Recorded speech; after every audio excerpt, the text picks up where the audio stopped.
All right, we are live.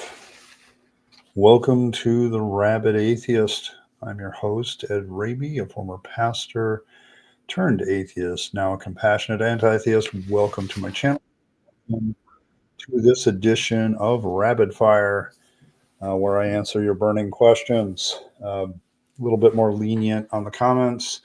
I'm addressing questions in the comments, so comment away, ask whatever question you'd like. It's always kind of a fun night. Just trying to relax and answer questions and just have a good time a little bit as well. But it's about answering questions mostly. I found that people always have questions of me because theist or non, it's always fun. But today I also want to go over some of the poll results from the. Basically, I've been having Earl. I Killed Earl did a lot of artwork for me recently, and I'm trying to find a symbol that'll be a watermark and symbol for the channel. And she gave me a bunch of options, and I think probably what I'll first go over is that. And then if any questions come up in the comments, I'll handle that. I also had some comments in my posts and some of my videos recently that I want to address. I want to address in particular an issue that comes up often when theists try to defend a really lousy passage of the Bible. They always pull this out, and it kind of always bothers me that they do it, but we'll talk about that in a minute. But first, we want to talk about the results of the polling. I did two what I call semifinal polls where I put 4 graphic options on each one, and the top 2 on each poll will probably go forward into another poll here shortly. But yeah, it's this one. You had all the various different RA symbols, and I want to make sure 2 of those got through for sure. So that it's been kind of interesting to watch the polling. Let's do a round out of who's here. Looks like Azho's back to being a teddy bear. That's good. And then we have Rimmer, Briars and Rabbits. And just showing up is Martin. Outstanding. All right. But as you can see, in this one, option 3, pretty much the clear winner. And there was kind of a dead heat for a while all week long between option 1 and option 2. It's like I said when I introduced all these, I think option 2 would be great for like a t-shirt or a mug or something. And, it's kind of got a lot of hidden meaning there, and it's kind of fun. But I was surprised, like the more Viking runic option 1 went back and forth with that one. But option 3 was the clear winner on this poll. I had a lot of good comments on it. Somebody made the comment about option 4 being a little bit, more youth oriented and having that kind of feel. And I get that. So that's that one. Let's see. Oh, Wolf is here. That's good. Welcome, Wolf. And welcome to a fellow heathen, a godless heathen at that. So there's that. So I don't know. I wanted all the RA type symbols on one poll, see which 2 survived. I think probably option 1 and 3 will be in the final poll at this rate, unless something happens in the next couple days. I'll launch the final poll on the deconversion stream. So in a couple days, so we'll do that. But this one was a lot of fun. I had a good time. Earl is very talented. She came up with almost all of this stuff.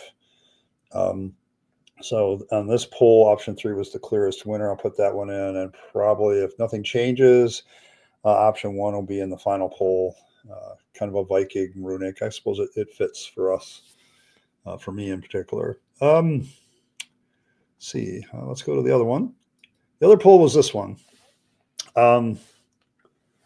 And the funny part about option 4 is I was doing this poll and I'm like, okay, I've only got 3 options. I got to throw one more in. And Earl did the vampire rabbit Vampire Bugs Bunny, basically. Pretty early on in this process, and she sent it to me, and I thought it was great. But I'm not sure what I would do with it as a symbol of the channel, but I think it might make a hell of an emoji. But it is the clear winner on this one.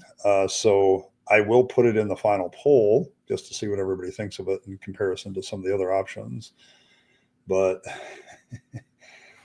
yeah, it is really nice. I loved it. Okay. And that's more of a finished product. The rest of these aren't really a finished product. They're more concept art than anything else. So I thought it was kind of cute, and yet at the same, what I told her is, says I want something that looks, cute and harmless until you take a closer look, and that's what she gave me. And so there's that. But yeah, it's kind of interesting that she put that there. So yeah. So, but yeah, it's a vampy Bugs Bunny, but it might end up being an emoji for the members. So it nods to all the inside private jokes that members have with me and I with them. So it's kind of so there's that. But then there was kind of this, the ears. I like the ears, and Earl told me that she kind of did that last minute, and just something that came off the top of her head. And the reason I like it is it reminds me of, oh gosh, Heavy Metal, the magazine. There's a lot of artwork like that, and some of my favorite artists are in there. So I just kind of liked it. But then the other one, the RA, kind of as a rabbit mixed together. There were two options, one with fang and option two, and one without in option one. And the one with the little fang did better. So there's that.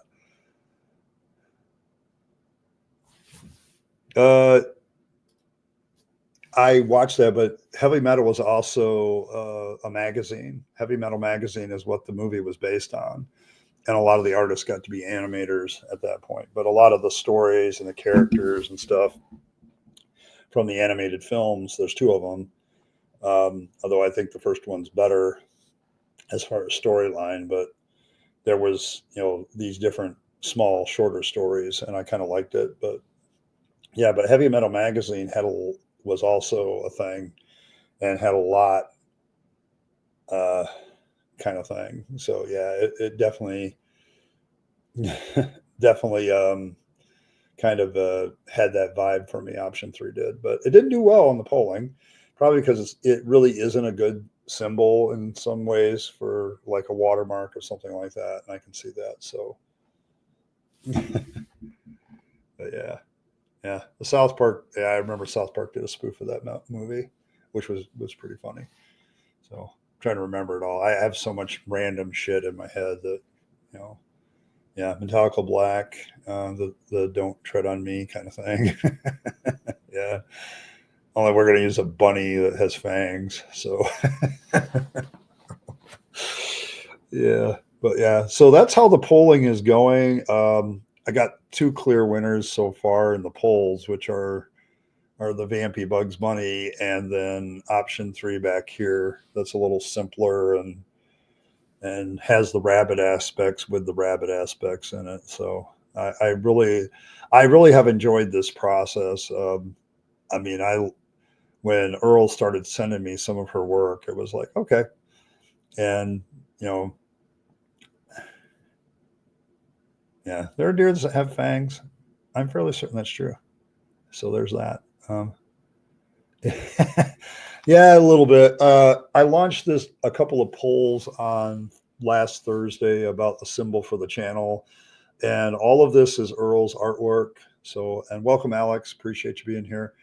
But yeah, this is all I Killed Earl's artwork. I've been trying to find a symbol for the channel to use as my watermark and just a basic overall symbol for the channel. And I had her do some concept art stuff.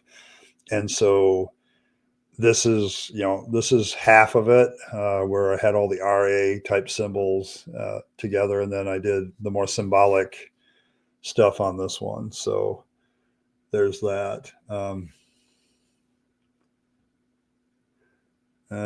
No, I didn't. I'd like proof of that. Evidence, please.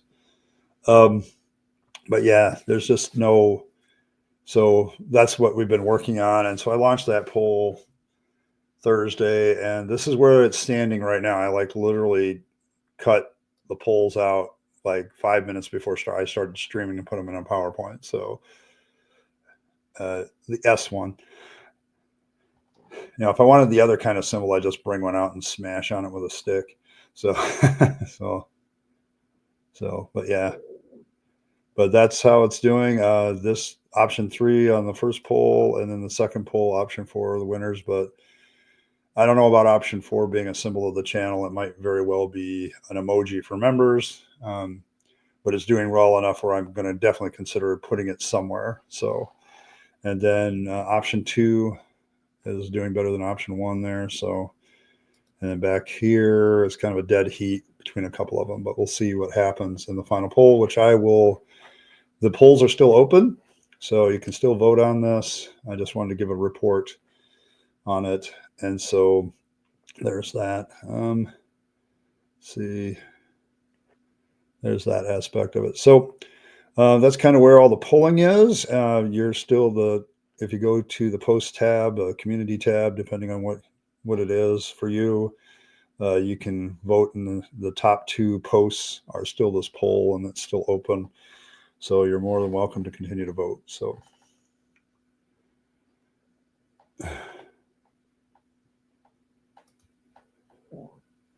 both of those are begging the question. Sorry. Okay. I mean, I'm pretty lenient on this stuff. You're assuming a prime cause, like a lot of people, but there's 2 other theories of grounding that you guys never deal with, and you never seem to want to deal with the fact that there could be multiple prime movers at the same time. The Goldilocks zone is kind of a lot bigger than you think it is. Technically, Mars is in the Goldilocks zone. Goldilocks zone is a very flexible thing depending on what you change with it, but it's not this idea of fine tuning you're assuming fine tuning. You're begging the question. So the problem I have with all those arguments for God is you automatically assume God before you even start. So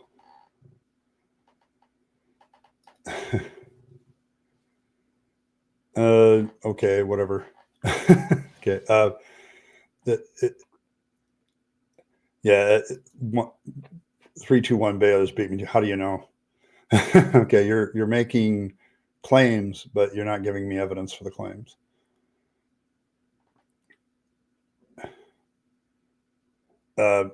Rational, but not necessarily reality. Okay, you have to prove it's reality to prove a God. Okay, you can sit there and say this is a rational. I no doubt that prime cause or foundationalism has a rational basis, I suppose, but it has no proof for itself. Okay, and that's the problem with all the philosophical grounding rules, is that they don't really have a proof for themselves. And there's 2 others that are equally valid that don't necessarily need a prime cause. Doesn't matter if it's rational. Is it real? Can you prove that it's reality? That's a different criteria altogether. You can have a rational theory. You can have something that seems reasonable, but that doesn't make it reality. You have to prove that with data and information, and you don't have that. Okay, so hey, Anne Marie, good to see you.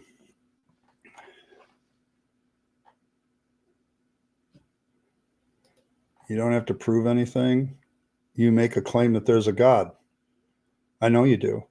Prove that there's a God. That's your claim. If you honor bound, in my opinion, because I work really on honor system, you're honor bound to prove your claim, and you haven't done that. Okay.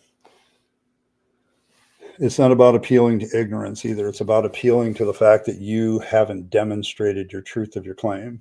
So no, it's not. Okay, there's many other rational things, and it's not the most rational. And even if it was, it still doesn't make it real. Okay, there's a difference. I mean, if you're going to say that, then to me, let's replace the word God with any other deity, and you get a rational claim. So it's useless without evidence. Okay, you can put any deity in what you just said there. Odin, Zeus is the most rational belief on our existence, is my claim. You know, why call it God? Okay, you know, you haven't. As Anne Marie points out, it's the burden of proof still exists for you to prove your God, not for me to prove non-God. Okay, I can put, but in your statement, I can literally put any deity that's proposed in there as the prime cause. Okay, so infinite regress is not necessarily irrational or illogical. The universe always existing is also not irrational or logical. Only theists make that claim. You have to prove that it's irrational. Okay.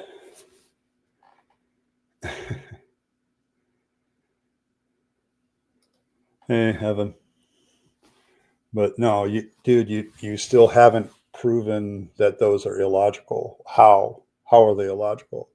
How are they less rational? That's just a claim by you, and that's your opinion, man. What is your proof for that?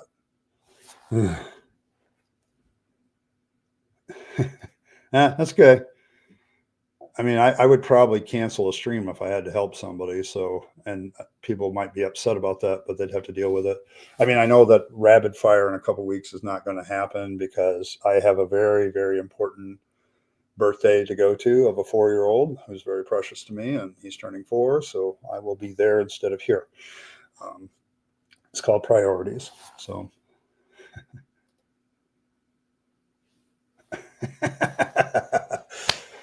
okay. Now it. Good evening, Michael. I appreciate you being here. Oh,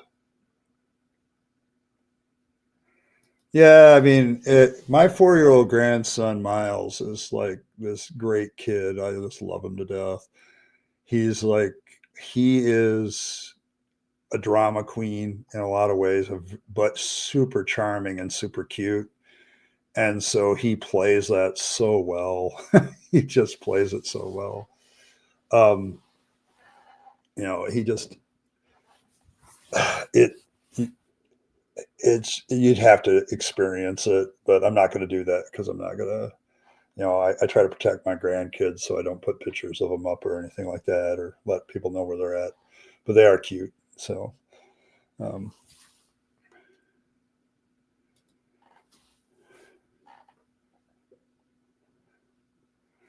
um, well, the problem with numbers in the Bible is a lot of people. Uh, a lot of people just if I can be when they translate numbers in Hebrew, it comes out wrong. And this is one of those things where you kind of know it's a myth because they're letting people live so long. I mean, the creationists will talk about the vapor canopy and all this other stuff that existed before the flood that kind of preserved people's life, but that's kind of been proven to be bullshit. So yeah,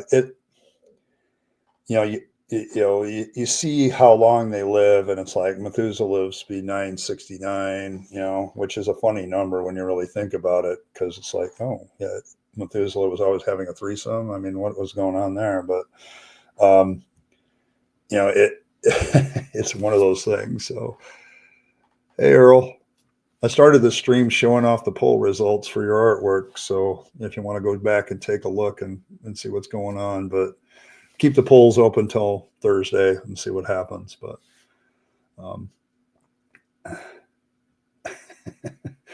yes, I prioritize people. I prioritize my family first of all, my kids and my grandkids and my mother mostly. My dad's gone, and I still miss him. But And I have an ex-wife. I guess if she needed my help, I would probably help her. I'm just not that kind of ex-spouse where I'm an asshole. So, um, yeah, Martin shot him down. I kind of saw that coming because he was making a lot of claims without any evidence. And I kept pointing that out to him. I mean, you can sit there and say something is rational. You got to prove it's rational. Okay, you got to prove it. Yep. Very much a thing, Anne Marie. Having healthy boundaries is absolutely important. Um, yeah, that would have been my next point, Masterful One, and welcome. We've never observed an actual infinite reality. Uh, uh, have we? I'm being the buffoon. I'm sorry. Okay. Here's my problem with your comment then. Um, just because, once again, these grounding rules, there's three of them, and everybody runs to prime mover that's a theist. But there's two other ones that definitely have their point. But as far as infinite regresses, we don't know that that's the case either. And we don't know that there's a prime mover either. You can call me a buffoon all you want, but name calling usually gets you banned around here. Have we observed prime causes? A prime cause is a cause without another cause. Where have you observed this? That's what a prime cause means. Okay. Is that it's the first cause, a prime cause. What example do you have of that? Okay. And collect your Nobel Prize for observing it.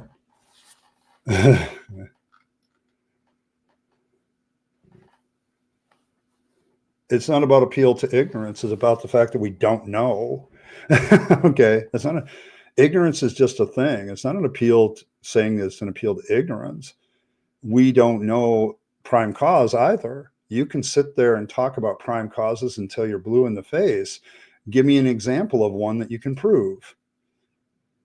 Okay, the problem with grounding is none of those theories of grounding actually have very good evidence for them. We're still pushing around the dark. It's not an appeal to ignorance to point out that we're still pushing in the dark. Okay.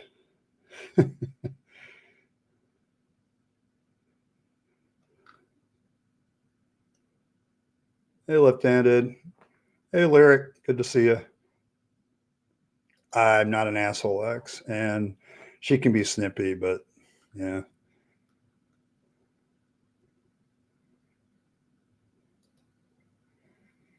Prime cause of the human birth?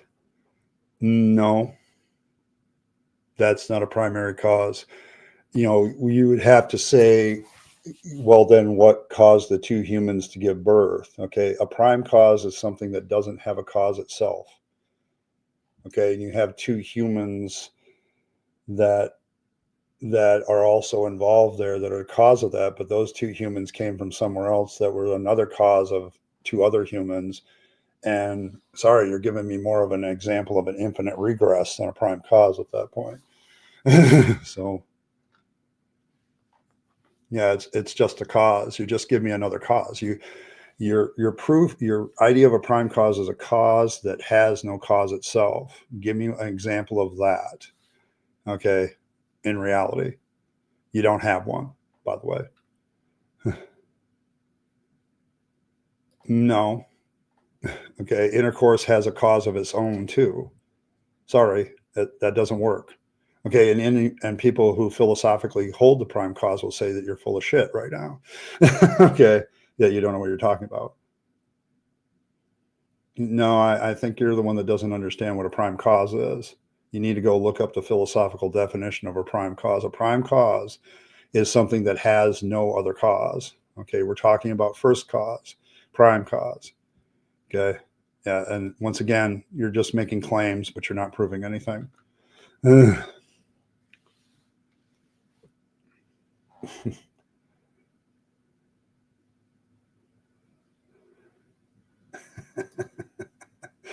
right, all right. Good to know. Good to know. You did a prime mover meme. All right. Yeah, I can see where that would be memed. Okay, but you can claim prime mover all you want, but you really can't you have anything? I don't know. Hey, Tux, good to see you. And Deepocalypse. Yes, and that's the issue with the whole grounding principles. The pre-suppers love the grounding stuff, but what they don't realize is that there's like three different theories of grounding, and none of them are really proven. Okay, we just kind of run with what we like, but we don't really have a proof of any of them. It's like because we're dealing with stuff that are we capable of. It's not an appeal to ignorance. It's more of, are we capable of knowing this? Okay, so there's that.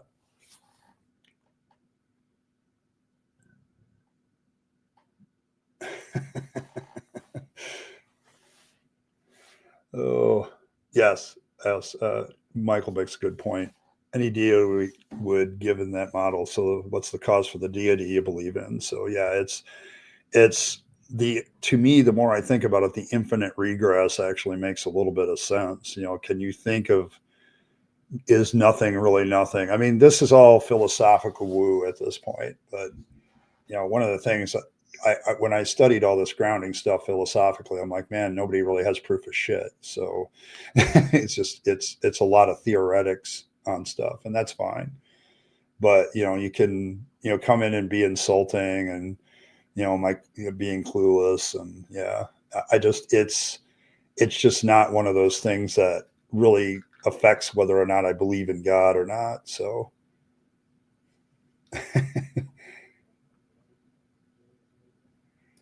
yes, and then somebody has to do that action, and so on and so forth.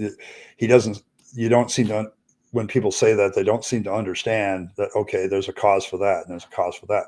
A prime cause is a cause that doesn't have a cause, and yeah, it's really hard to think of one of those. So yes, species start with more than one pair. Yes, definitely more rational.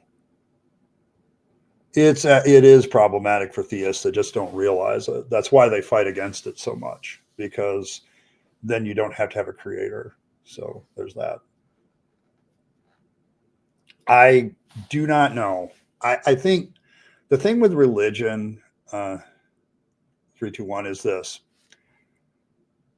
we all have this. We don't know something, and so we make up shit to fill in the gaps of our knowledge. The problem is with modern world is those gaps are getting a lot smaller. In fact, I would say they're starting to get to a point where they disappear.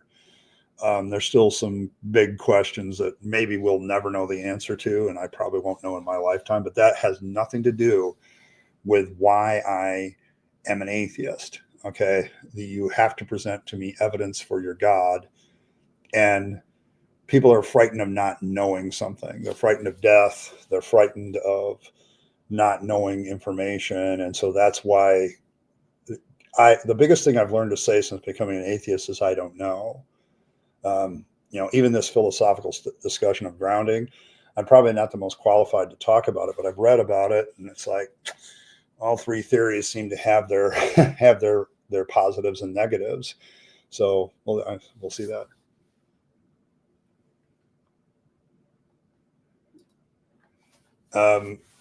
What causes intercourse? Two people falling in love. I'm sorry, there's a cause for intercourse. Sorry, dude. Okay. You have to go. The prime cause argument starts with a cause for all other causes that starts the whole ball rolling, that has no cause itself. Intercourse has other causes that cause intercourse. Okay, you can play this game with me all, and I'm sorry, every example you'll give, I'll infinite regress it and prove infinite regress before a prime cause. So I can do this all day. Okay, you guys need to understand that the infinite regress argument is a problem for theists. I'll grant you that, but it's also something that has validity to it. So yes, he's an unmoved mover. He's a perfect circle. So that's is, and so is that argument. Okay, you're going. What causes intercourse? Oh, two people. There's a whole thing that leads up to intercourse. That's all causes of intercourse. Okay, and they had causes, and they had. I'm sorry, you go back. The prime mover argument all stems with what is this uncaused cause at the beginning of everything. And you're just proving that you don't understand what you're talking about every time you open your mouth or every time you comment. So it doesn't matter, because what we're dealing with is whether or not, you can define it. People use those two terms interchangeably, by the way, too. So, I mean, see, this is my problem with you, Master Maverick. You always have to put that slide insult like you're the guy that has all the knowledge. I would say that you're pretty ignorant of a lot of things based on what you said, too, because you're sitting there saying intercourse is a prime cause, and I'm telling you, the philosophical people that hold the prime cause or prime mover or whatever would say that you're full of shit. Okay, because that's not a prime cause. Okay, there's two people that make decisions that are the cause of intercourse. Okay, there's other causes before that. Okay, you have to have something that doesn't have a prior cause, and you don't have that. You still don't have it.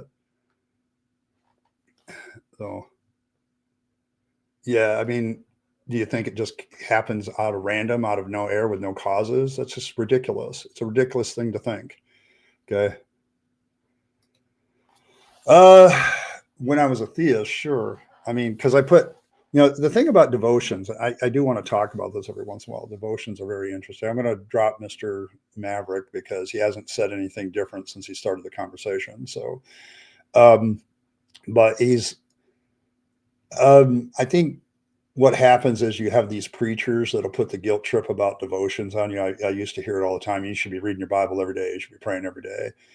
And it's conditioned like anything else in religion. You get conditioned to believe certain things um, that are important to your Christian growth and development. And so, yeah, there's always a guilt trip about, you know, all of this stuff, when people put it on you. But like, I used to get guilty about missing reading a Bible for the day, or I didn't pray some days, and all the guilt trip. You're not really working on your relationship with God and that sort of thing. So yeah, I ended up dumping it. Once I deconverted, it's one of the guilt trips I found easiest to get rid of. In fact, I think after I left my church, I didn't read the Bible at all for like a year and a half. Okay, so there's that. So, yeah. What about omnivores? Navel gazing? Yes, there's a lot about that.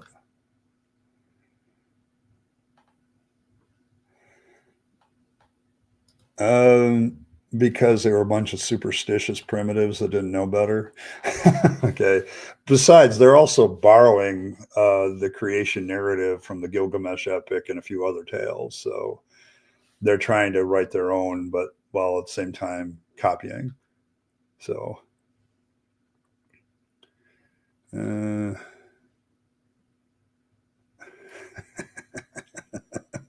I get the joke. Oh,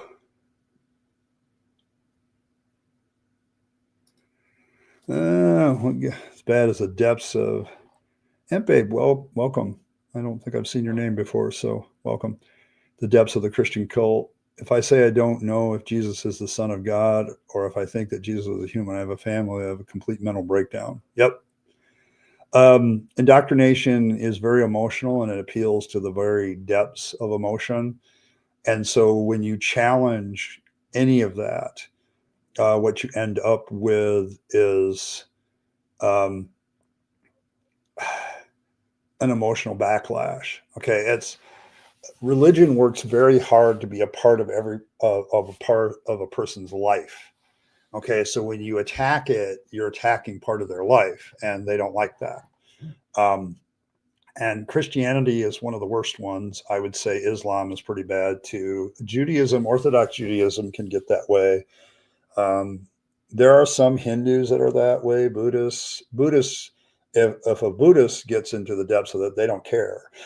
Okay, so I've had great conversations with Buddhists on this channel when they've come around. So because they're not trying to indoctrinate me, they just want to talk. So so there's that. Yeah, ancient storytellers do that a lot. It's storytellers have a great power in a society. Yeah, special revelation that no gods exist. Now what? That's a great one. Yeah, I think they're frightened about being wrong. When you enter in a religion, you invest a lot of time, money, and energy into it. Okay, you put yourself into it. Like in my case, I spent 20 years as a pastor of this stuff, and it was a career investment. It's more than just the you know a Sunday morning every week. It becomes more and more of a this part of your lifestyle. And if they're wrong about it, then they've wasted a lot of their time. They've wasted a lot of money. The sunk cost fallacy really hits them hard, because if you put all this time and energy into religion, like I know there's a lot of theist YouTube out there. They're like old, like they're in their 60s, they're retired, and the reason they fight back so hard is they've dedicated their entire life to this stuff. And it's one of my saddest deconversions in the history of this channel is somebody who was probably a couple of years ago who private messaged me and said, Ed, I've suddenly come to the belief that an understanding that this is all fiction.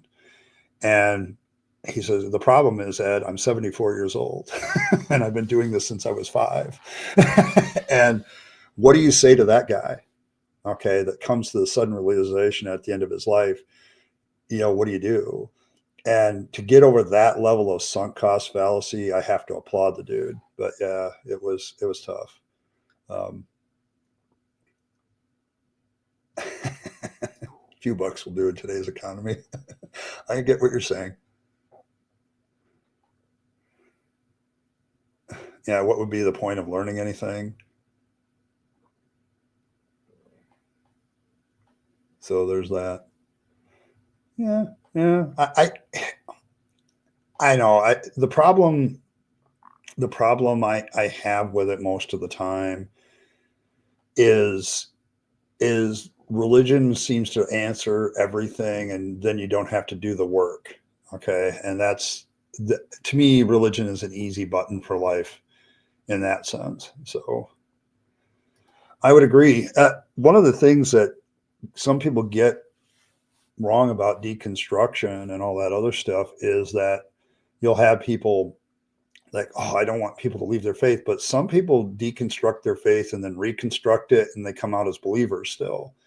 And so it, but at least I give them the credit to a monkey for actually like examining their faith. They actually looked at it. um,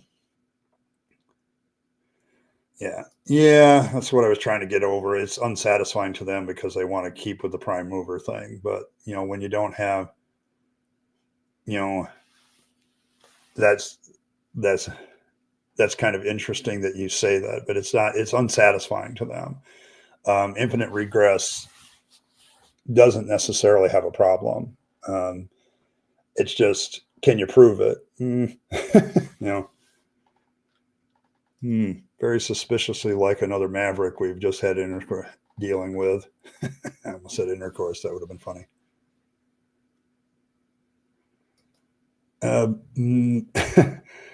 You need an understanding of, you're the same dude. You're the same dude. Okay, that's a cheeky tactic and not accepting your timeout, probably. Um, Martin. Okay, that's all I have to say about that. But as far as I need biology classes, you need an understanding of biology and what leads up to intercourse. It's very biological too. Intercourse has a cause. Okay, when you're talking about a prime cause, you have to have a cause without another cause, and intercourse has other causes before intercourse. Sorry. Yeah, all you have is special pleading. So yeah, how many accounts do you have, Maverick, for trolling? We'll block them all. I mean, just proves that you're kind of just an asshole. So, I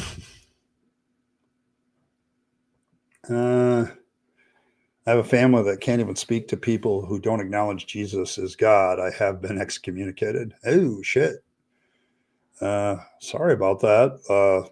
But not sorry. I think that something needs to be said here. I appreciate you sticking with it. It's definitely one of those things that people have to do from time to time. But yeah, if you have a church or religion you're coming out of that is super duper funny, this is probably going to happen. I was lucky in the fact that when I left my last church, I wasn't a fundamentalist. My church was so basic Christian that it was ridiculous. So, um, so,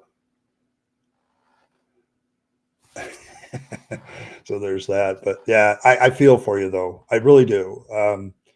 Because I've had people come to this channel that have lost everything because they don't believe anymore. And I can get that. I mean, this is where religion does a lot of harm because it breaks perfectly good relationships get broken up because of lack of belief in a fantasy character. And that's just stupid. It's like breaking up because you don't read Harry Potter books or read Lord of the Rings or something like that. And it just really, it's stupid. It's dumb. But they don't see it that way. They're trying to keep themselves purified from you. And that's a slow shit. Apparently so. Apparently so, according to some.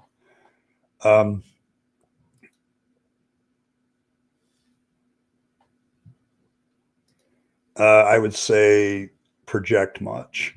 Okay. I'm not trying to be rude, but you clearly don't understand prime mover theory. I've read it, and you still don't understand how intercourse works. There's a lot of causes before intercourse. You have to still look for that. Yeah, you're a dick. Yeah, so there's that. There's that. Okay. You don't have to like me, but being insulting to me and not engaged, you're not interested in a genuine conversation. You're just looking for a platform to spew your nonsense. So I don't have time for that. So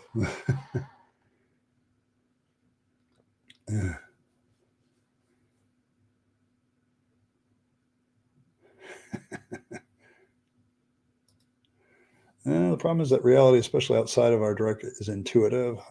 An order of magnitude smaller or larger than us, and our understanding is gone. Yeah, you make a valid point. We do have to go on intuition a lot because we are ignorant of a lot. Okay. And so we just follow our instincts, our human instincts that are born out of survival. So, and we don't always have time to sit and think about it rationally, but you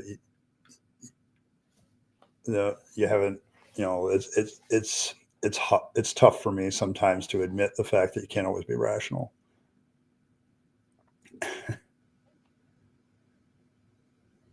The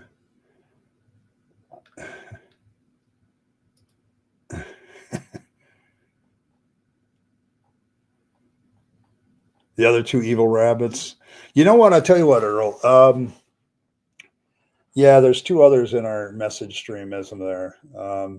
I didn't put in the poll. I think what I'll do then, Earl, is I will probably. I think the way I can do that then is I can take the top three from each of the polls, just eliminate the bottom ones and put the other two evil rabbits in, and we'll see what people think. But yeah, I mean, the evil Bugs Bunny has definitely been a hit. So, so that's a positive, and the R and the A side by side have been pretty good hits too. So there's that. So I will work on that poll. Maybe I'll launch that one tomorrow, or I think I'll wait till Thursday. I want to get some more feedback from this one and exhaust it. Usually it takes about a week for posts not to get seen anymore. So you don't really want to know, do you? Yeah, devotion books everywhere. Okay. They're everywhere. And I don't, when I talk about indoctrination, okay, devotions is indoctrination. I know a lot of theists might balk at that, but you're self indoctrinating when you do devotions because devotional books always point you to, they always have the assumption that God exists, the Bible is the word of God, and they push that assumption. And so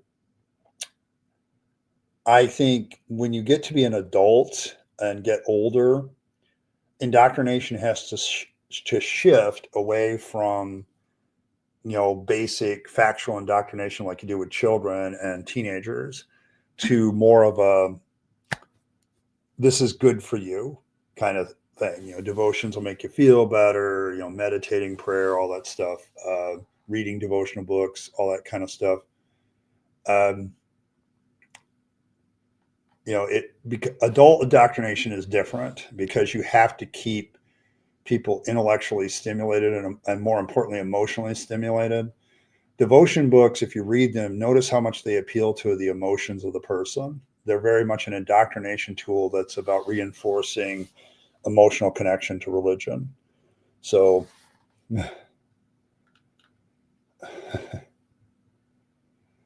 yeah, you guys will see them. I'll put them out there.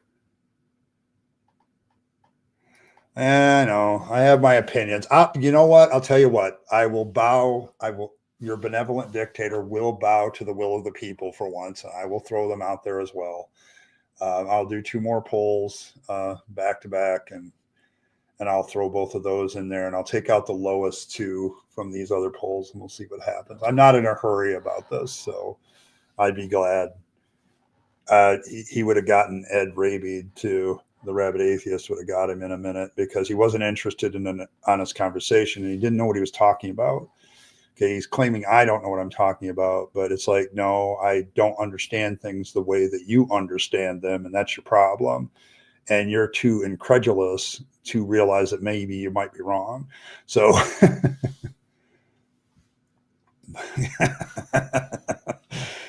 oh,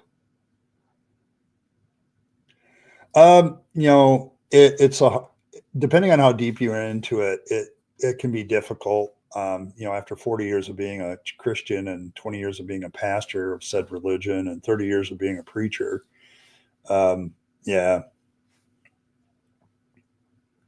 yeah, that's my thoughts. Is they would make good merc. So I'm working on that. Some of the stuff that survives not being the symbol will probably end up being merc anyway. So I have a stalker.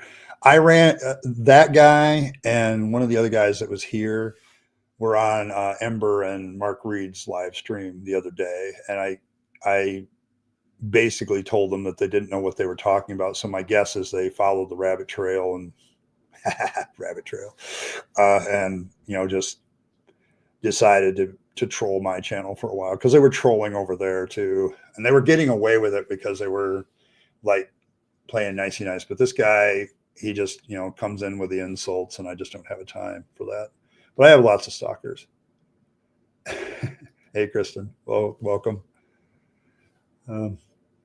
Yes, that's the problem.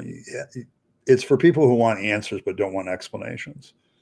Religion is perfect for that. Like Jesus, I don't even know if I want to get into that. So,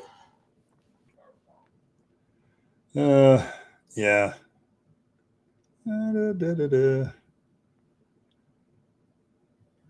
Yes, when I became a man, I put away childish things. Some of us take longer than others.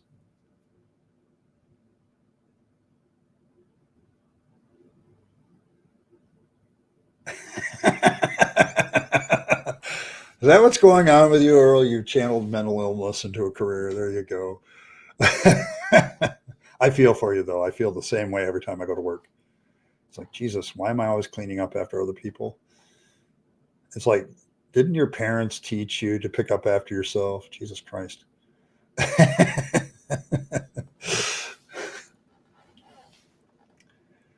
Oh, man.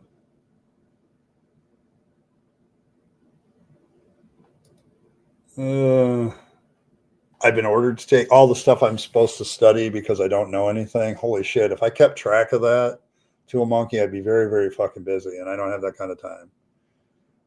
I see the problem with a lot of the theists is many of them don't realize that the Rabyd Atheist has a Bachelor of Arts in Biblical Studies and Ministry that's accredited. I have a Master of Arts in Theological Studies that's accredited. And I also have a BS in Political Science that's accredited. So when I talk about certain subjects, I actually am an expert. And when it comes to Bible and theology, I am an expert. So not up to a PhD level, but yeah, I can talk with the best of them. So,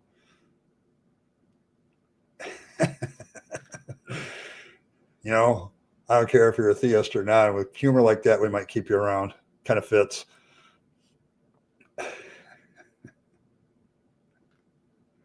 Oh man. I saw this. Oh, oh, thanks. Oh man.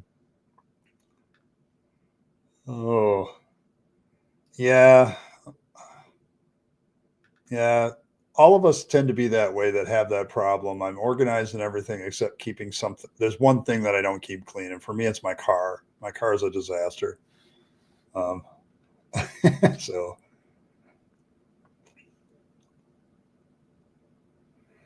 yeah, it's interesting that I do think it's organized sometimes because I mean, I have one account, okay, because I don't troll theist channels. I don't return the favor. Um, it's one of the things that does bother me about being an atheist is like theists really think it's okay to come to me and be insulting and treat me as subhuman because I'm an atheist. You know, if I was a Buddhist or a Islamic type, at least I believe in something, and they wouldn't. It's it's that, you know, it's like I don't understand, you know, why they have this need for this to do this other than they're insecure about their own faith, you know, and so they come to troll other people about how stupid they are, so they feel smarter. You know, I don't get me wrong, I see that in the atheist camp too. There's atheist trolls that I want to bash in the head too because they give us a bad name, but I just don't. So there's that. So uh, yeah, well, me either. That's the problem, Earl. You and I both have similar problems. I just can't do a half-ass job. Like yesterday, I'm doing a mod, and it's not my responsibility to clean up everything in a mod, but I did anyway because I wasn't going to leave it looking like shit when I left. So it's like, you know, and I wanted everything to look good when I leave. You know, it's going to get fucked up later, but I don't. When I leave, it looks good. So, yep, that can happen too. It's interesting how Christians eat each other.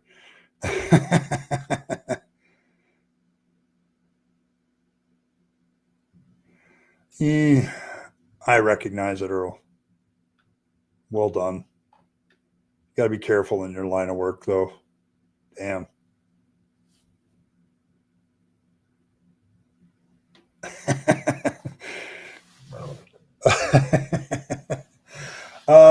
Yeah, we tend, you know, I am very open to a lot of things. I don't like being preached at, and I don't like it when people quote verses at me.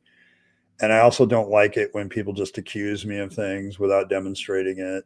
You know, if you're here for a fight, this is probably not the place. I'm all down for a good discussion, but I'm not here for a fight.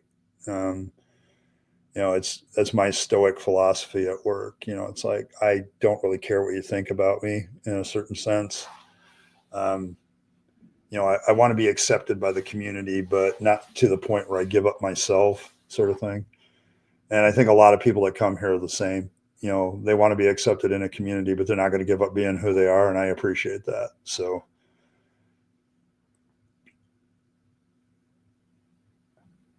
probably not, and they never will.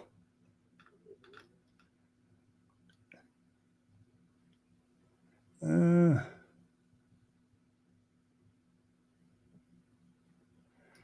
um, See, the problem with deconversion, I don't know if there is a catalyst moment for a lot of us that deconvert.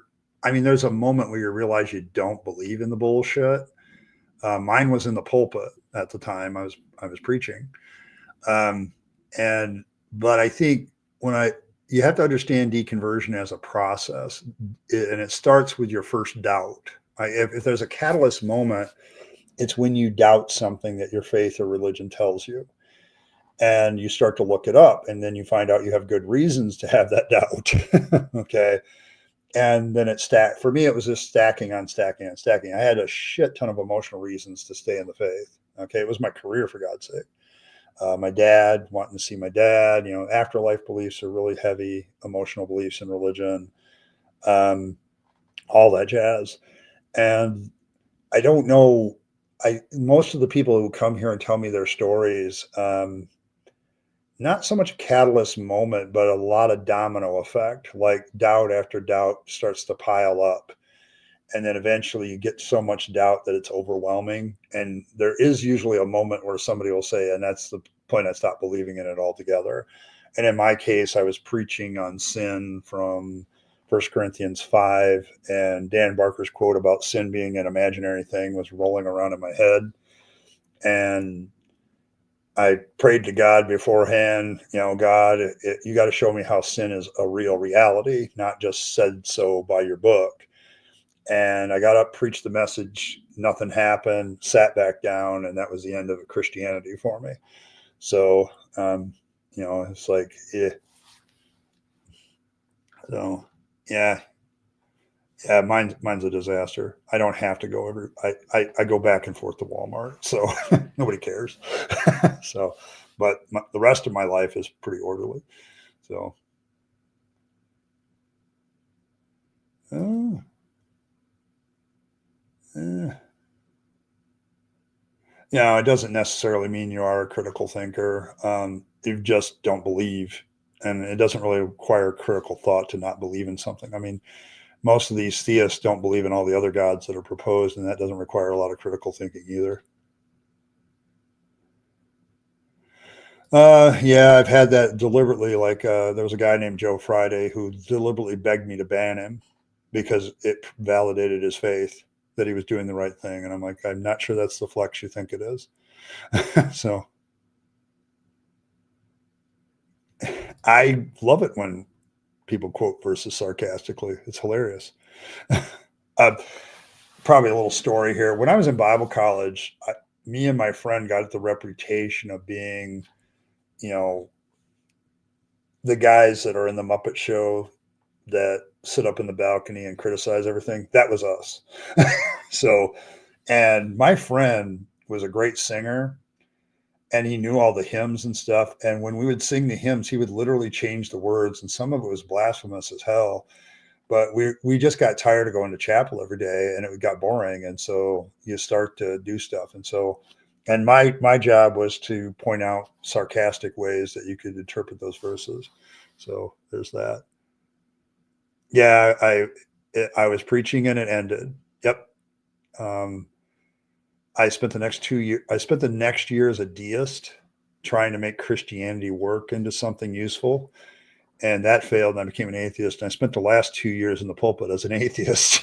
Nobody knew, of course, but I had to do my job. But it was like I didn't believe in any of it anymore. So, and that Daniel Dennett writes a book called "Trapped in the Pulpit." Exactly, I was trapped. I was trying to go to school to learn how to do something else at the time to get out of it. Thanks for the clergy project after the fact to pick up the pieces, but I probably should have gotten involved with them earlier. So,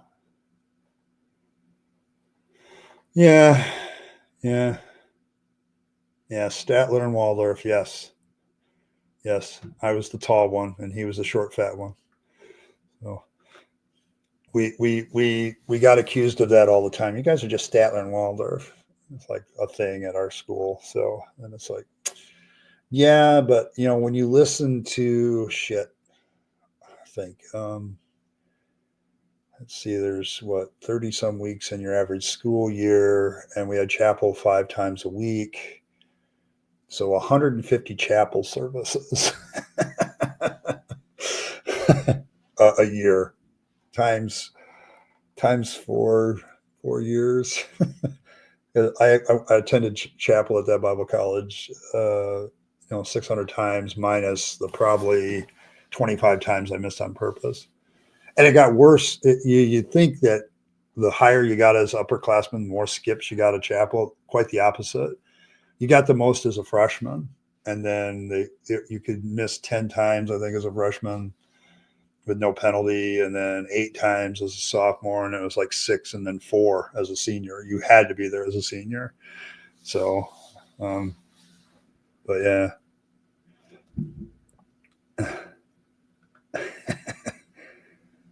Oh,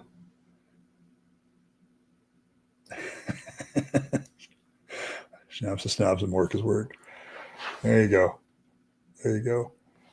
But yeah, Bible college was an interesting time for me. I really did believe in all this stuff. And the problem was I had developed some questions in Sunday school as a teenager that just didn't go away. And I got to Bible college thinking there'd be answers and got more questions. And so I went to seminary thinking the smarter people had more answers, and they didn't have answers either. Okay, they just gave me more complicated questions. So it became a, and then my dad died, and it was like that's probably the significant event that kept me in the faith. If it hadn't been for that, I probably would have left it earlier. But I wanted to see my dad so bad that I stuck with it. Yeah, this is a um, when you go to a Fundy Bible College, chapel is 5 days a week. It's like in the schedule. Like I still remember, I think it was like 10 o'clock in the morning. Everybody's in chapel. Um, you you got, there was always, like, if you could get a sick note from a doctor or the school nurse, you could get an excused absence for that. I know that there was a lot of people that visited the nurse on a regular basis for that. But uh, yep, that's exactly what happened to me right there. You hit it on the head. Because I was listening, at the time I was questioning everything, and I was listening to Dan Barker, and he was debating with somebody, and he brought up the issue of sin is an imaginary problem with an imaginary solution. Okay, that if it wasn't for the Bible, we wouldn't even think sin existed. Okay, we'd talk about suffering, we talk about harmful moral actions that people do to each other, but we wouldn't define it as being disobedient to God like the Bible does. Um, it's it it just there's nothing like dismissing. there's there's that aspect, it's once you get rid of some aspect of Christianity that you dismiss as unreal, and sin was it, everything else falls like dominoes. It's a house of cards, really. Christian theology, once you hit it just the right way, the whole thing falls apart. And that's the way sin is.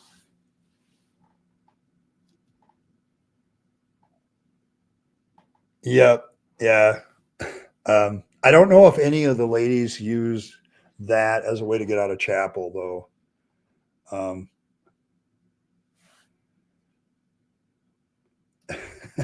Who's the youngest person in hell? Oh, hell, that's a great question. And it's a burning question, so it fits the show. So I feel the need to answer it.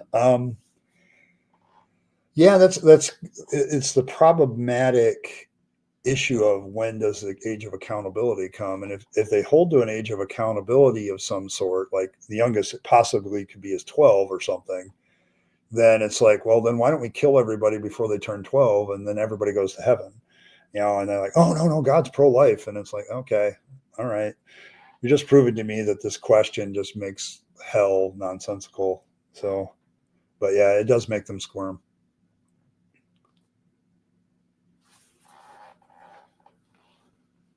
Yes, exactly. And given some of the commands of God to go genocide other people, I guess I'll join that. So, you know, oh yeah, yeah. See, that's the thing, Yeah, look at the Bible. Yeah. Oh man. But yeah, it's just yeah, sin safely all. Yes, make sure you sin safely. So yeah, but yeah. Yeah, that's the other thing, because theology introduces all that shit too. It makes it real interesting to be a Christian. See you, Martin. You have a great day, man.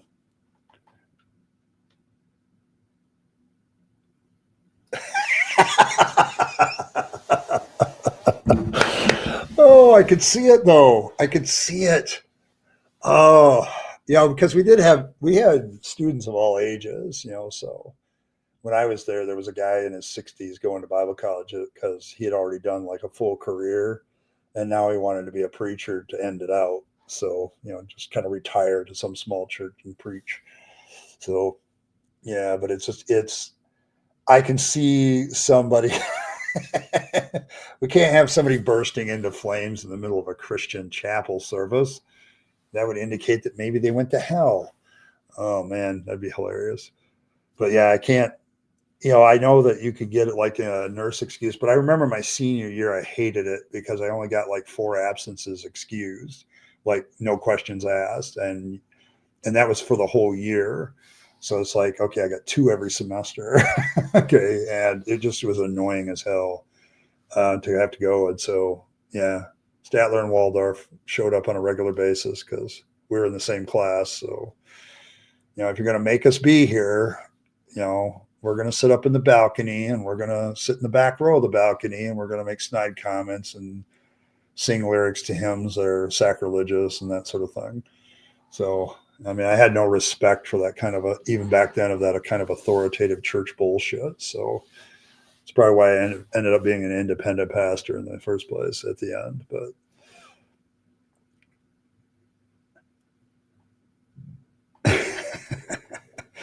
yeah, the bigger question is, why does God always reveal himself to this group of people that lives in this absolutely backwater part of the world, other than it's important because it connects a bunch of continents? Um, yeah, that would get other questions in a Christian school. Yes, it would. But yeah, it's not just that they don't mention Chinese culture. It's like they don't mention anything outside of this little world. So,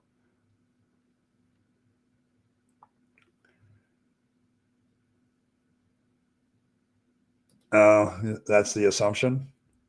Mm, might be a good assumption in religious circles because I'm been looking at, like, we're coming up on Valentine's Day here, and I'm trying to figure out what to do.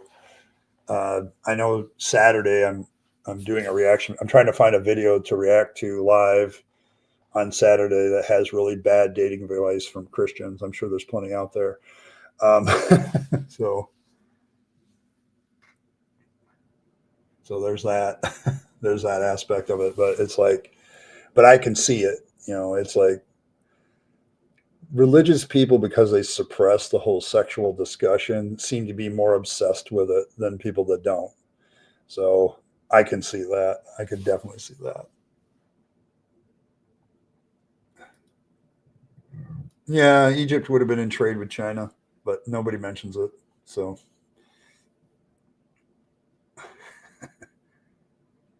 oh man, yeah, but yeah, definitely, Earl. The migraine thing, because of the illogical nonsense, would have been different.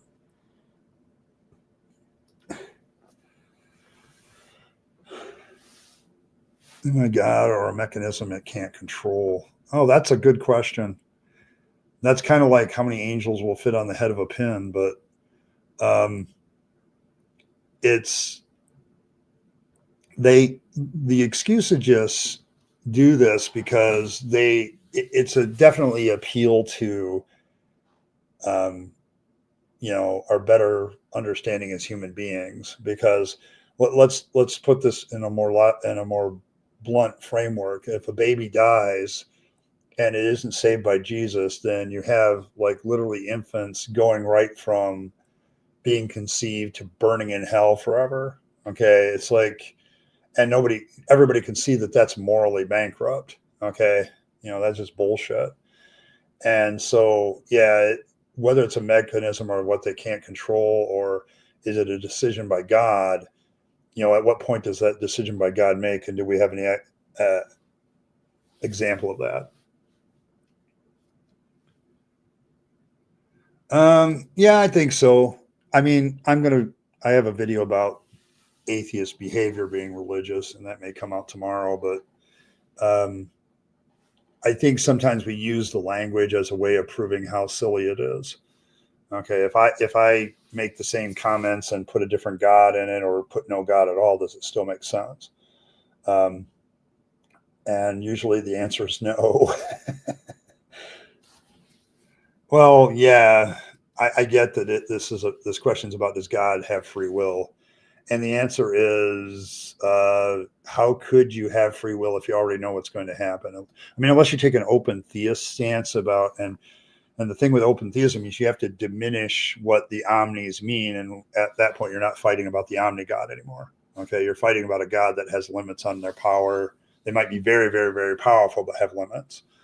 And they might be very, very knowledgeable, but they may be stuck in time like everybody else. And so they only know things propositionally in the future. They know all the possible futures, but they don't know what's going to actually happen. So you can play that game with all day long. Open theism saved my faith for about 3 years, because I could basically reconceive God as something lesser than the omni God. So compare themselves to martyrs in the industry, like those guys were. Yeah, aim higher. Yeah, it'd be nice if they got fed to the lions sometimes these days. Oh, I shouldn't say that. That's not very good spirited. But yeah, the martyr complex is never going to go away.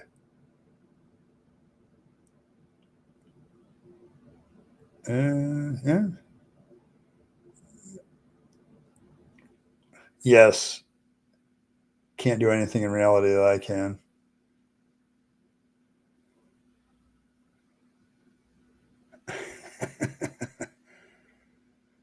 When Christians try to assert unreasonable consequences based on the moral framework, like banning all abortion, I tell them my anti-natalist views demand that they get a vasectomy. Usually shuts them up. you know, um, okay, Earl. But valid. I mean, but that's how the thing about arguing with theology and Christian morality is usually you can do something absurd, and it just demonstrates, yeah, I'm going to be absurd right here with you. Okay. Um, OMG. It's because you're not actually saying it. You're not saying the word God. That's why. Almighty God. Oh, man. Let me tell you. Man, I have a funny story with that one, too. I remember going to a ministry trip when I was in Bible college, and this young lady, was just, I can't remember what she said. She's like, "Oh gosh darn it." And and this guy in the back seat just lit into her about using, that's just Christian cuss words. You just said God damn it, and it's like you're taking God's, and he lit into her. And I'm like sitting there like, dude, chill. I finally did say it. Hey, chill. It's unnecessary. And it's like this little bullshit that doesn't matter anymore to me. It's like, I don't care. Words are words. So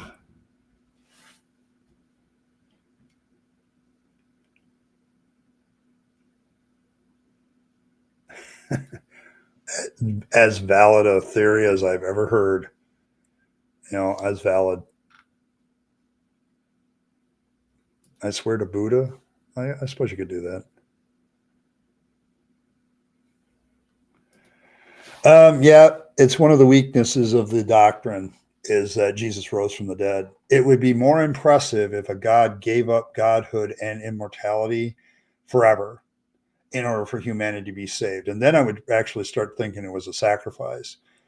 But, it's just a bad weekend, okay, for God.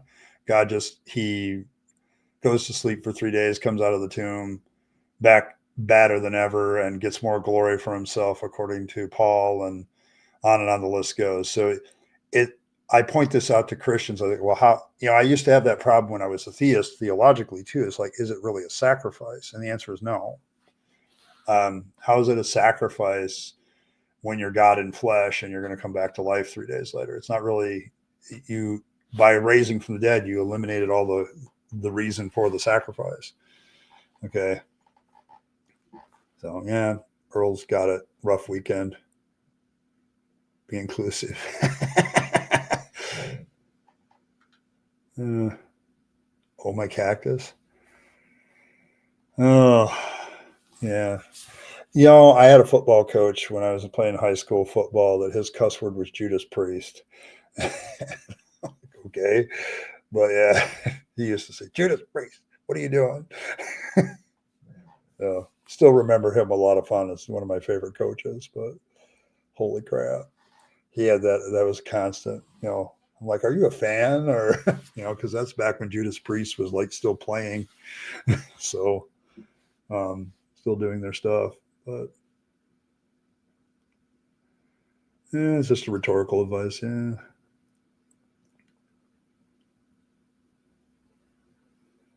Yeah, that's the other problem. I did my Halloween special. I talked about the zombie horde. And that kind of kills the uniqueness of Jesus's um, resurrection because a whole bunch of other people got resurrected. Why aren't they the Son of God? Um, it's a point that Christopher Hitchens, the first place I heard it was Christopher Hitchens bringing out. It seems like there was kind of a big popular movement to be resurrected from the dead. How is that unique? It's not unique that Jesus rose from the dead because he raises three people from the dead himself, according to the Gospels. And then the moment of his death, there's a whole horde of them come out of the tomb. So yeah, so there's that. Yeah, I've gotten over the doing different words. I just do the words. So cheese and rice. Yeah, it's funny, in Christian households, I've been a part of a lot of them being a pastor, but they all have their Christianized expletives where they just say stuff that is like, where the hell did that come from? Well, it's them cussing without being vulgar, and they're trying to downplay it, but it's like, I don't know. I've gotten over it. Okay, so they're still playing. That's good. That's good. Yeah, they were heavy in the '80s. I remember a lot of fans of them in the '80s, and if they're still playing, more power to them. A lot of the bands that I grew up listening to have disappeared or quit or whatever. There's still a few long term ones that are still going, but even Aerosmith had to hang it up. So it's like, damn it. I'm waiting for the Rolling Stones to hang it up, but I think they're immortal. I think they're all necromancers. So yeah, it's kind of resurrection-y, as everybody's getting resurrected, and the idea of resurrection isn't unique to Christianity. The whole idea of birth and life cycle is a very Egyptian concept, and many of the gods in that pantheon rise from the dead. So it's not unique. Okay.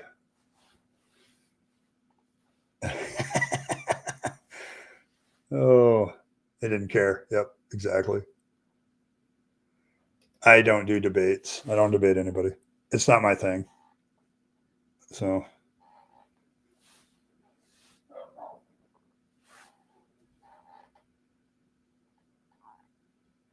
uh, I mean, some Jewish leader being crucified on a cross is not an unbelievable story. Okay, the fact that you can concede the possibility that there might have been a Jesus Christ person, a Jesus of Nazareth that was a spiritual leader of some sort and ticked off the Romans, and so they crucified him. That's a very believable tale.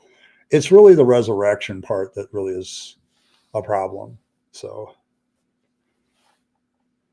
why do you have to be insulting, dude? I don't understand why that's a deal. Okay. I mean, I just don't do debates with people. I've had discussions with people, but that's what I prefer.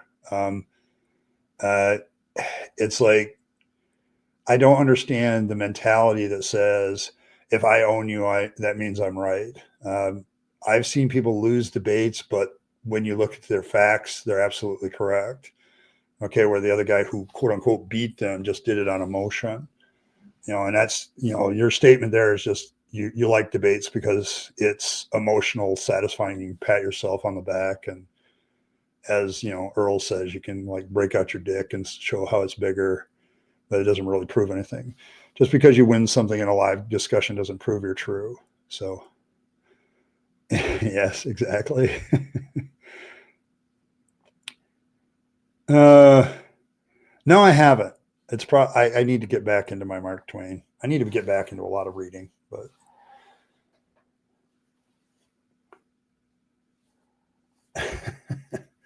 I suppose.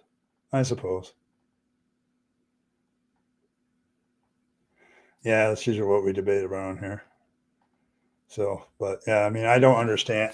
Honestly, Asho, I just don't understand these theists that come in here and say, you get owned in a debate. You don't know what you're talking about. It's like, uh, how do you know that when you haven't demonstrated that I don't know what I'm talking about? So, I mean, I might get owned in a debate. I'm autistic. So, the problem with debates for me is probably that there's going to be a lot of high emotion involved. And as I get older, my nervous system has a trouble processing emotion at a quick speed. So every time when somebody gets like super emotional in my face, I have what I call a shutdown moment where I have to kind of process it. So, so there's that. But you know, I'm not really good at thinking on the fly sometimes too, unless it's sarcasm. So, um, or jokes or situational humor that I'm pretty good at. But I'm much more a guy that sits back and thinks about stuff and looks at an argument and, you know, researches some stuff and then puts out a response. That's more my style. So, but I have never understood this notion of if you lose a debate, somehow what you said is untrue. That's just debates are debates. You know, they get information out there and people on the fence can kind of make a better decision. But I don't think that it matters as far as truth is concerned. So,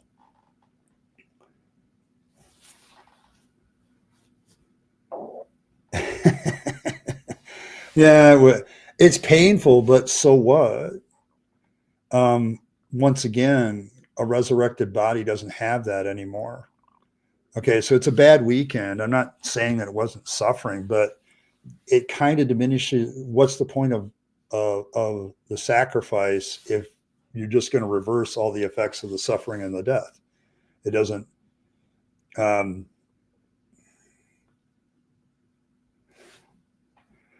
I'm not really dealing with once again, you misunderstand everything. I am here to help people when they're deconverting from the nonsense of religion. I also try to push back on all the nonsense that theists say about atheists. And this is one of the nonsensical things that theists say about atheists. Um, I don't know. It seems strange that you want to keep promoting your imaginary friend on YouTube too, but that's my opinion. So, okay. I'm not, I'm just not a fan. Okay. I don't like them because I mean, don't get me wrong. I've watched a lot of debates and I'm happy to go over and watch Ember and Mark Reed, review a debate from time to time. But it's because there's issues and topics that come out that get discussed. Um, I'm not talking shit about Christianity at all. I feel sorry for Christians. But I'm dealing with a rational belief in something that isn't real. Okay, it's a con job, and I reveal the con, and that's what I think you really don't like. The fact that I'm pointing out that Christianity is a con job bothers you. Okay, and but if there was some product in the world that was causing harm, and I revealed it, I would be considered a good guy. But somehow it's Christianity and sacred to you, so I'm a bad guy. So.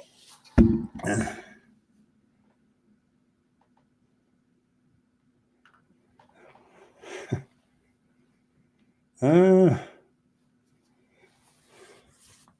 yeah, that's kind of what I do. I think Earl hit it here. I stream for people who are deconverting and are confused about what defines an atheist. It's really not that complicated. Too much misinformation about what atheism is, too much misinformation about what deconverting involves. And I am here to help. My whole mission is to normalize atheism and not get the kind of comments that this person demonstrates, because it's like, you don't understand it. You don't understand why I do what I do. You don't even bother to ask. You just make an assumption, okay, which is rude. Um, so, yeah, that's kind of where I'm at. It's like, I don't have to make any claims. I'm just pointing out the nonsense in other people's claims. Okay, that's what I do. Sorry, when somebody says Jesus rose from the dead, I'm like, well, prove that. Okay, and I'll analyze your proofs and say, well, that doesn't really prove it. The fact that the Gospels say it doesn't prove it. It's all hearsay. Okay, the Gospels are pretty much rejected as history by most serious historians. So there's that. I'm not. I point out the fact that the reasoning behind Christianity is faulty. Okay, and that's what I do.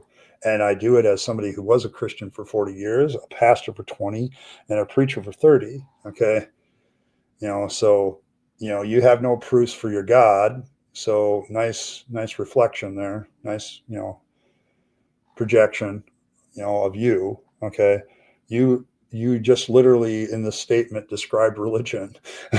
Okay, you truth claim, saying what's better without any proofs. That is absolutely Christianity. Okay, it's absolutely Christianity or any other religion. Project much. Yeah, I agree. I get it. I get it.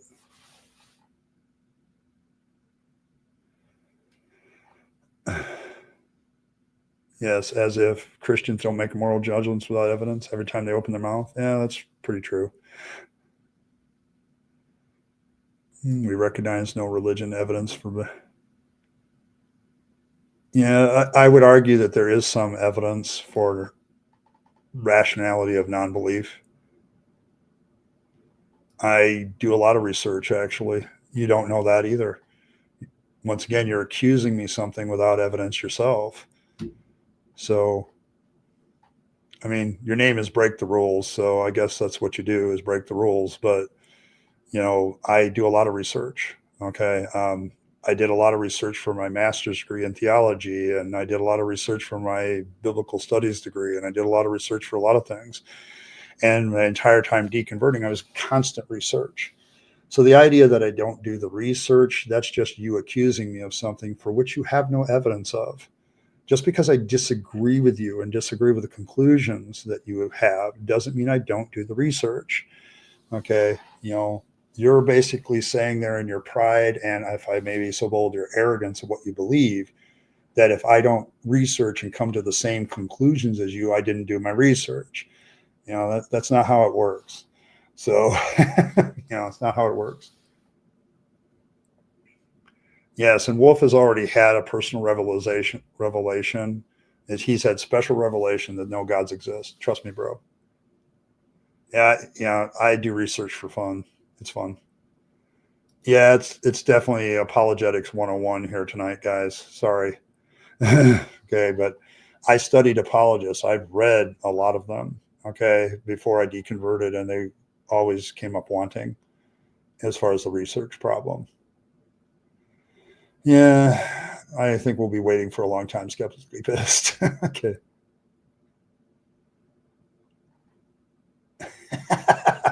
Yeah, Aso is very well aware of apologetics techniques, and I would bow to his expertise that the crap you're doing is about 30 years old. I'm not going to debate you, dude. Okay, why would I want to do that? Okay, because all you're going to do is yell at me, and we're not going to get anywhere. So, you know, I, you're sitting there wanting to debate me, but you still keep making claims that you don't prove. So, yeah, I'm with Carlin too. So, but now I'm not going to date. I do come with my credentials and my receipts. Okay. I've been there, done that, got the t-shirt. I've been doing this channel for 5 years. I've lost track of the amount of times that people have accused me I don't know what I'm talking about, and then I demonstrate what I know what I'm talking about. So, I mean, but it never, every time a new theist like this comes along and says, you don't know anything, you don't know. I'm trying to be compassionate. I really am.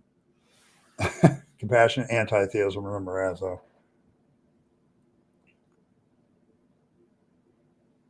Yeah, I've done a lot of research over the years in the Bible. I mean, I've studied books of the Bible as a pastor just for fun, so I mean, I have a lot of not biblical knowledge, and it's like they don't want to admit that. The moment they admit that, then they have to backpedal and play defense. So yeah, I mean, I don't know why I'd want to debate somebody who doesn't demonstrate they don't know what they're talking about. So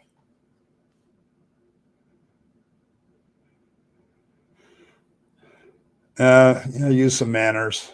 I'm just finding you really rude. Yes, that's probably why I'm not going to debate anybody these days. Precept is so common, and it's like, well, I have my beliefs, and you have to prove I'm wrong. And I'm like, no, that's not how it works. Okay, so I won't debate you because I fail to see the point. I'm not afraid of you. I don't think that I wouldn't do well because I'm obviously more knowledgeable than you based on your statements. It's just I don't debate. Okay, I just don't find it productive. Okay, I just have a philosophical thing about debating. I just don't do it. I don't think it's useful. So the only thing you can really go back with is this atheist wouldn't debate me, and you'll give the wrong reason and you'll lie about the reason that I'm afraid of you. But that's not the issue. The issue is, I'm not gonna. I just don't do it. Okay, it's not me. You know.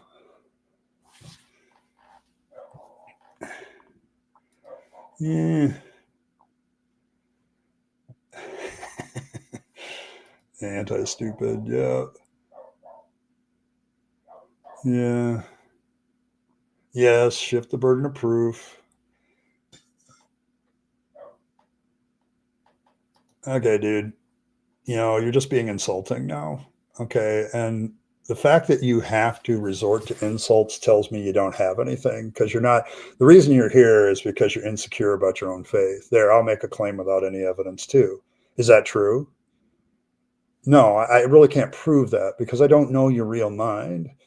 But I long developed a standing suspicion that when theists come here and just insult me, it's because they want to feel smarter about their beliefs. So they just insult me thinking they've won a discussion. In this entire discussion, Mr. Break the Rules, you haven't given me a piece of evidence, not one. You've made a lot of complaints, you've a lot of claims, but no evidence, none. So, but I don't debate people. It's not you personally. It's just I made it a thing, that I just don't debate people. It's just not productive to me. It's not my style anyway.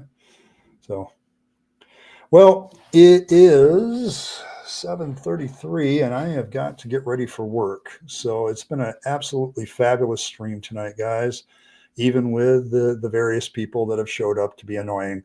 Um, so thanks everybody for stopping by. Probably Thursday, I will get up another poll about the pictures, probably a couple of them, so we can vote again for another week.